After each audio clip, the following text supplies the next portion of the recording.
O Senhor esteja convosco. Ele está no meio de nós. Proclamação do Evangelho de Jesus Cristo segundo Marcos. Glória a vós, Senhor. Naquele tempo, Jesus se retirou para a beira do mar, junto com os seus discípulos. Muita gente da Galiléia o seguia, e também muita gente da Judéia, de Jerusalém, da Idumeia, do outro lado do Jordão, dos territórios de Tiro e Sidônia, foi até Jesus, porque tinham ouvido falar de tudo o que ele fazia. Então Jesus pediu aos discípulos que lhe providenciassem uma barca por causa da multidão, para que não o comprimisse. Com efeito, Jesus tinha curado muitas pessoas, e todos os que sofriam de algum mal jogavam-se sobre ele para tocá-lo. Vendo Jesus, os espíritos maus caíam a seus pés, gritando: Tu és o Filho de Deus. Mas Jesus ordenava severamente para não dizerem quem ele era. Palavra da salvação. Glória a vós, Senhor.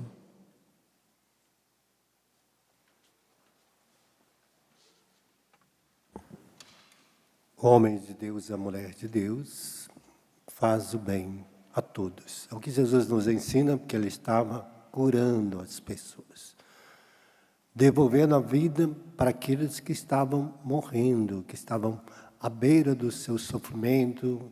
Nas mais diversas situações, Jesus vai curar as pessoas, vai libertar as pessoas de todo o mal. E os demônios estão sempre querendo atribular as pessoas e atribular até Jesus, provocando situações para Jesus, tentando de todas as formas falar quem era Jesus, para que as pessoas soubessem com quem eles estavam lutando. O demônio conhece Jesus. O grande problema é que aquelas pessoas, às vezes, se atiravam sobre Jesus para ser curado só. Às vezes a gente quer que Deus nos cure, né? Nos cure dos males que estão em nós, do sofrimento, das angústias, mas o nosso coração, às vezes, não está em Deus, só quer ser curado. Tem gente que vem na igreja para ser curado só. Vai no grupo de oração para ser curado, vem agora, nos encontros para ser curada. Ela não vem com o objetivo de buscar a Deus a sua salvação. Nós estamos aqui por causa da salvação, não é para cura só, física. Curar fisicamente você pode ser curado, mas e daí? Se seu coração não continuar vivendo uma vida pecadora, você não só foi curado fisicamente. Tem gente que busca cura, mas o coração, a vida continua azeda, amarga. E aí a gente vê a primeira leitura falando por que a gente é azedo, amargo, por que a gente provoca sofrimento, tristeza, por que a gente quer matar os outros, né? Tomara que morra, tomara que sofra, tomara que Deus condene, tomara que vá para o inferno. É isso aqui, a primeira leitura. Quem coloca isso no meu coração? Não é Deus. Quem coloca isso no nosso coração é o mal, o demônio.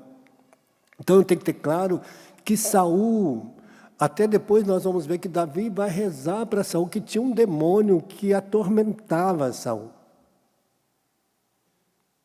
Porque à medida que a pessoa vai deixando a inveja, que é um pecado capital, os 7 pecados capitais, nós já sabemos qual que é. Primeiro é a gula, que vai entrar na nossa vida, que entrou na vida de Adão e Eva também, foi a gula. Porque ela comeu com os olhos aquela fruta lá, né? Que tinha um sabor de aspecto agradável. Ela não precisava comer, ela não tinha necessidade de comer. Estava já vivendo a vida eterna, não precisava comer. Ela comeu por gula. Então, o primeiro pecado que entrou na vida dela foi a gula, o descontrole da boca, né? A gula é isso aí. Então, nós vamos ver que aí entra a inveja na vida de Saul. Porque o demônio vai atormentar ele de tal forma, só porque as pessoas cantaram que Davi tinha matado 10.000, e Ele que tomou o lugar do rei, ele lutou no lugar do rei. Quem tinha que enfrentar Golias era Saul, não era Davi. Ele não ia enfrentar porque ele sabia que Golias ia matar ele. Ele não tinha poder sobre aquele homem. Mas Davi vai enfrentar aquele Golias por causa de Deus, em nome de Deus, a vitória de Deus sobre o mal. E vai dar a vitória para Saul. E Saul começa a já imaginar que Davi só faltava agora a coroa. E é lógico que Deus já tinha ungido Davi para ser rei de Israel. Já no coração de Deus, Davi estava aprendendo a reinar. E aí Deus vai ensinar Davi a reinar através das perseguições, dos sofrimentos. E não foi só essa vez que Saul quis matar Davi. Na leitura da manhã nós vamos ver de novo Saul que vai sair perseguir Davi, vai lançar uma lança contra ele, vai procurar ele em Israel, em todo lugar para matar Davi. Ele não vai sossegar, mesmo que ele está aqui, dizendo que em nome do Senhor que ele não ia matar, mas para dizer que o ódio, o mal, quando toma conta do nosso coração, ele nos domina de tal forma que a gente até jura por Deus e acaba fazendo mal à pessoa a si mesmo. Então, às vezes, a pessoa está em Deus, está na igreja, está comungando e está fazendo mal para as pessoas. Faz mal para si mesmo, faz mal para o vizinho, faz mal para a esposa, faz mal para o marido, faz mal para os filhos. Porque mesmo ele comungando, porque ele deixou o mal tomar conta, o ódio tomar conta, a inveja tomar conta do coração dele, e ele acaba fazendo tudo isso, mesmo que ele, muitas vezes, promete a Deus que não vai fazer. Promete a Deus que não vou mais pecar. Volta para a vida de pecado, porque o pecado é mais forte do que ele. Porque a vida dele não está em Deus, está nele ainda.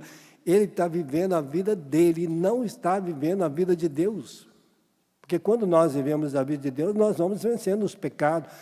Essa situação de que vem atormentar, eu começo a rezar, Senhor, me dá força. E aí Davi vai fazer todos os salmos que Davi faz por causa de quê? Por causa da perseguição do mal. Aí nós vamos ver Davi que está lá, ele se esconde, mas Saul não desiste de querer matar.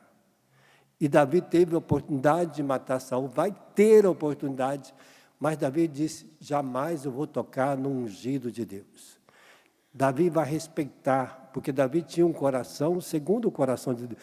Quem está em Deus não pensa em matar o outro, não pensa em fazer mal para o outro, não pensa que o outro tem que sofrer, não pensa que o outro tem que passar por aquilo que ela está passando, né, pelo seu sofrimento, tem que viver aquilo que você está vivendo. Não, ao contrário, quem está em Deus não quer que o outro passe pelo sofrimento. Davi não queria jamais tocar em Saul, porque ele queria que Saul reinasse. Ele vai chorar o dia que Saul morre. Ele vai se lamentar a morte de Saul, mesmo que Deus tinha escolhido ele já para reinar no lugar de Saul. Então, quem está em Deus, pensa assim. Por isso é esta graça de hoje, que a gente vê a palavra de Deus está alimentando o nosso coração. O Salmo de hoje vai dizer desta riqueza para nós. É no Senhor que eu confio e nada temo. Tenho pena e compaixão de mim, Deus, porque há tantos que me calcam com pés. Os agressores me oprimem todo dia. Os meus inimigos continuam a espezinhar. São numerosos que lutam contra mim, mas é o Senhor que me dá a vitória. É o salmo que Davi cantava. Diante das perseguições, diante desse embate, ele vai pedir a Deus graça e força, sabedoria, para vencer aquela situação. E é interessante que Davi, no momento que Saul estava mal, que arremessa uma lança contra ele, ele vai rezar e tocar a sua harpa, cantar para que o demônio deixe Saul. Ele não quis matar, mas ele quis cantar e libertar Saul de todo o mal para que ele fosse e vivesse como um ungido de Deus, como rei. Então, quem está em Deus é isso, né? Vai levar, vai glorificar a Deus e não dar esta oportunidade. Por isso que Jesus curava as pessoas, levava as pessoas a experimentar o amor de Deus, e em cada cura de Jesus, ele sempre dizia alguma coisa para as pessoas que ele curava. Aquele homem que entrou pelo telhado, Jesus diz, vai, não peque mais, para que não te aconteça coisa pior. É o pecado que paralisava ele. Passou a cada pessoa que ele vai curando, aquele homem que foi curado da lepra, vai lá, apresenta ao sacerdote, faça a sua purificação. Então, Jesus vai estar sempre dizendo uma coisa para a pessoa, né? Vai e não peque mais. A tua fé, aquela mulher que toca na orla de Jesus, tua fé te salvou, não só foi curada, né?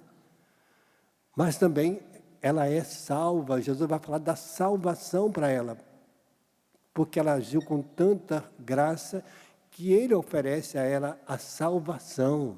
Então, quando nós buscamos em Deus de coração, que o nosso coração está livre deste mal, da inveja, porque o pecado da inveja, ele é um pecado que vem. O que vai gerar inveja no nosso coração? Vai gerar o ciúme.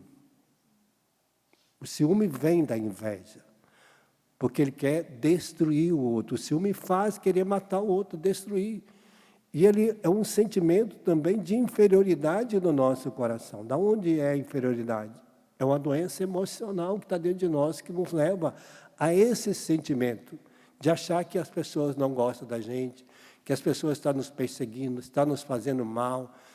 E a gente começa a alimentar no nosso coração. O outro, às vezes, fez bem a vida inteira. Às vezes, o pai fez bem o filho a vida inteira. Um dia que o pai discordou do filho, o filho virou inimigo dele por causa de uma discórdia, o resto da vida.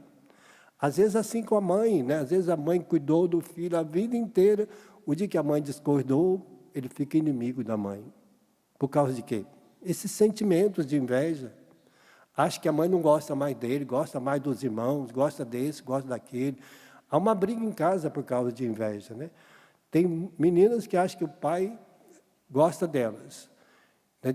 Meu pai não gosta de mim, aí começa. Meu pai gosta de fulano, aí começa a briga em casa por causa disso, da inveja, né? Começa a criar inveja. Briga filhos com o pai, briga filhas com a mãe. É assim uma brigada por causa de quê? Porque acha que o outro não está amando ele. Isso é inveja. A inveja causa esse ciúme e que gera guerra e brigas entre nós. E até o ponto desse de querer matar o outro, querer que o outro seja destruído, né? Mata no coração, já mata com a língua, mata de todo jeito, né?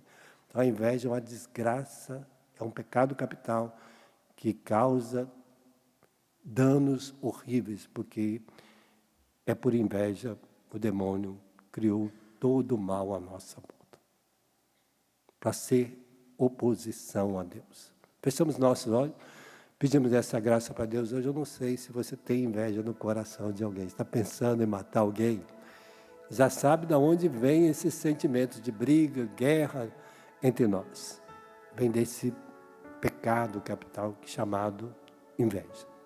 Que o Senhor possa nos lavar, nos purificar de todo esse mal, de todo pensamento de morte, de destruição, de sofrimento, de querer que os outros passem pelos mesmos bocadinhos de humilhação que a nós. Mas que o Senhor nos dê a vitória de termos, assim como Jesus nos ensina, curar os corações aquebrantados, feridos, que estão sofrendo, que estão possuídos pelo mal, mandar embora e devolver para eles a alegria de Deus no coração. Essa é a nossa vocação, esse é o meu chamado e o seu também.